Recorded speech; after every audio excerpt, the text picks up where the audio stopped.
Semula Desa Pagertoyo tidak dapat terlepas dari Kerajaan Mataram. Pada suatu ketika di wilayah yang sekarang bernama Desa Pagertoyo, kedatangan 4 orang kesatria Mataram dengan waktu yang berbeda-beda. Kedatangan keempat orang tersebut dalam rangka melihat perkembangan dan pemanfaatan wilayah di Mataram. Desa Pagertoyo terdiri dari 2 wilayah, yaitu Kerajaan Pagertoya dan Dusun Mangli.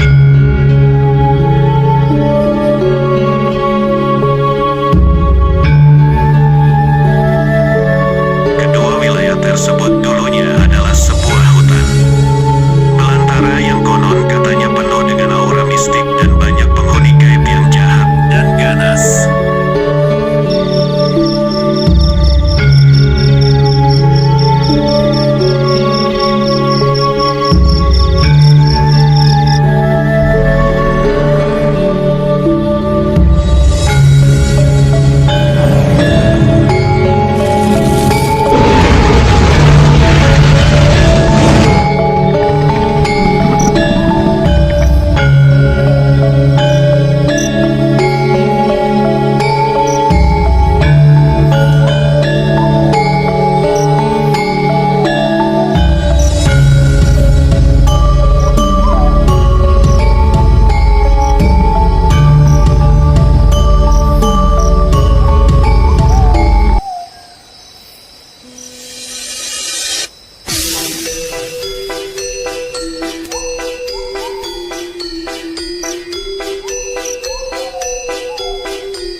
Saudara seperguruan dengan Ki Ageng Mataram, pendiri Desa Limbangan.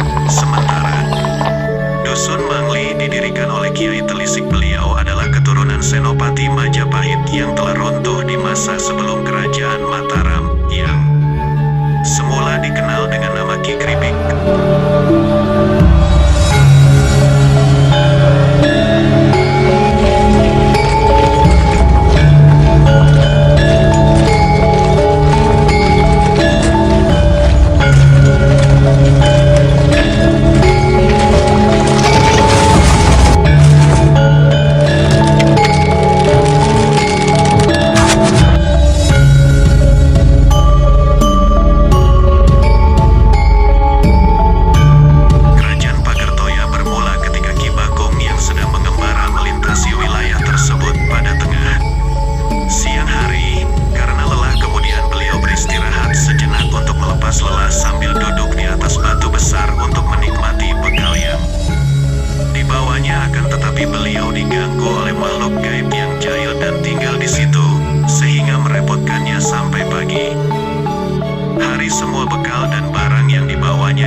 pasti diganggu oleh penghuni di situ, bahkan tidak bisa kembali atau hilang.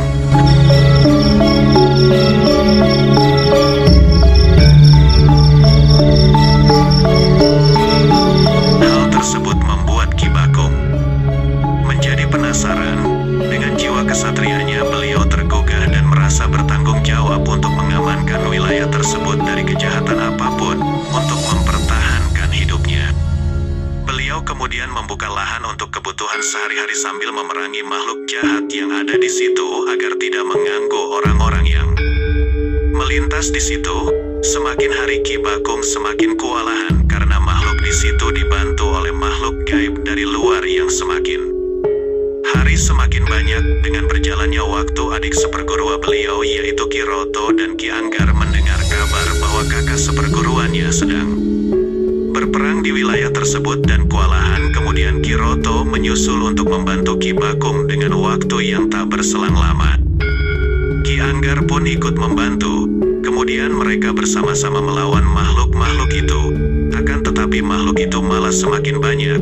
Kemudian mereka berunding dan sepakat untuk bersama-sama membuat pagar benteng gaib guna menghalangi makhluk gaib luar yang ingin membantu supaya tidak bisa masuk. Waktu itu Ki Anggarlah yang ditugasi untuk membuatnya. Dengan mengelilingi sambil menyeret pedangnya, Ki Anggar pun membuat sungai yang dialiri dengan banjir deras yang airnya menyatu membentuk seperti benteng atau pagar yang tinggi mengelilingi wilayah tersebut.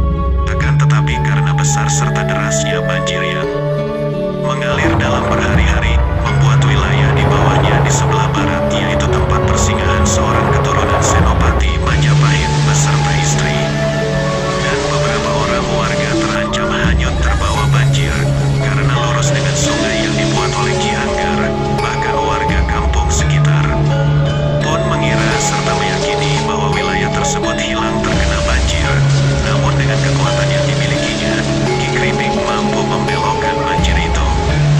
Dengan istilah Jawa menelisiki, yaitu membelokkan dengan menancapkan bambu-bambu yang kemudian diselipi dengan kerisnya yang dipasang berada tepat di perbatasan wilayah Ki Anggar dengan wilayahnya, dengan membelokkan banjir itu ke sebelah selatan wilayahnya. Setelah beberapa hari banjir pun akhirnya reda dan wilayah tersebut aman, tidak ada kurang suatu apapun, bahkan wilayah tersebut malah tabah warganya. Oleh sebab itu warga sekitar wilayah tersebut terkejut dan heran dengan mengucapkan dengan bahasa Jawa Manglingi melihat wilayah tersebut yang seharusnya hanyut malah aman dan semakin ramai. Maka dari itu kampung tersebut disebut dengan nama Kampung Mangli, dan akhirnya Ki Kribing disebut dengan nama Ki Telisik. Serta dengan adanya pagar air yang dibuat oleh Ki Anggar, maka makhluk-makhluk jahat di dalam wilayah Ki Bagong bersaudara mampu dikalahkan. Dari situlah warga sekitar menyebut wilayah tersebut dengan bahasa Jawa Pagar Toyo yang memiliki makna pagar adalah pagar, toyo adalah air, atau pagar yang terbuat dari air. Dan dengan berjalannya waktu, pagar toyo yang sudah aman tidak ada lagi gangguan dari makhluk jahat. Semakin hari pun semakin banyak orang yang singgah dan menetap serta beranak pinak di situ. Dengan berjalannya waktu, zaman kerajaan pun berubah menjadi Negara Kesatuan Republik Indonesia dan pemerintahan sampai ke pelosok pun mulai ditata dengan menggabungkan dari beberapa wilayah dusun menjadi satu desa. Saat itu Dusun Pagar Toyo dan Dusun Mangli digabungkan untuk membentuk satu pemerintahan desa dan